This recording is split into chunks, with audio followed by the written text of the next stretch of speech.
สวัสดีค่อยซื้อดอนค่อยสีสอนภาษาย่อฮะตัวค่อยเองภาษาย่อก็บ่เก่งปานใดดอกแต่ค่อยสีสอนภาษาย่อแล้วก็อัดคลิปสอนลูกค่อยเริ่มต้นจุดประสงค์ก็คือสิสอนลูกค่อยภาษาย่ออ่าถ้าค่อยเว้าผิดเว้าถูกก็ขอให้คอมเมนต์บอกเด้อเพราะว่าภาษาย่อค่อยเองก็บ่ได้เก่งปานใดดอกแต่ค่อยก็สิพยายามสอนลูกค่อย เพราะว่ามึดจะค่อยแล้ว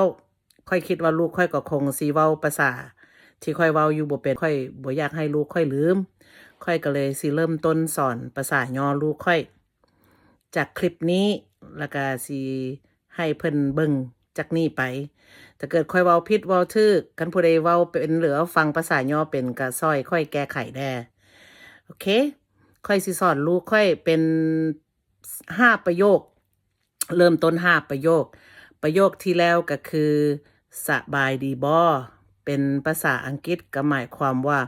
how are you doing สบายดีบ่คำที่สองก็คือค่อยคิดฮอดเจ้า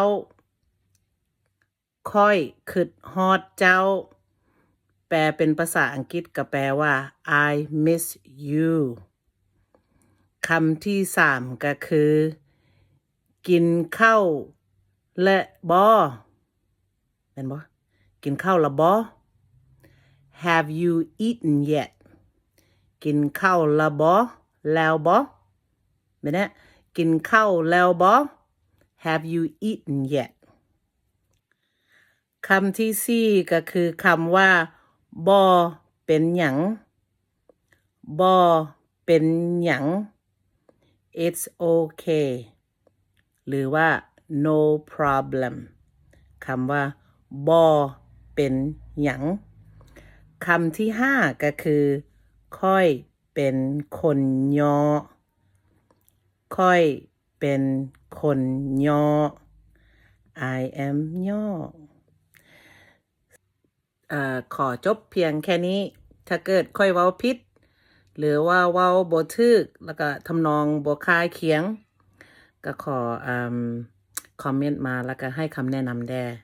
สุดท้ายนี้ก็ขอจบเพียงเท่านี้thank you ขอบคุณแล้วก็สวัสดีบาย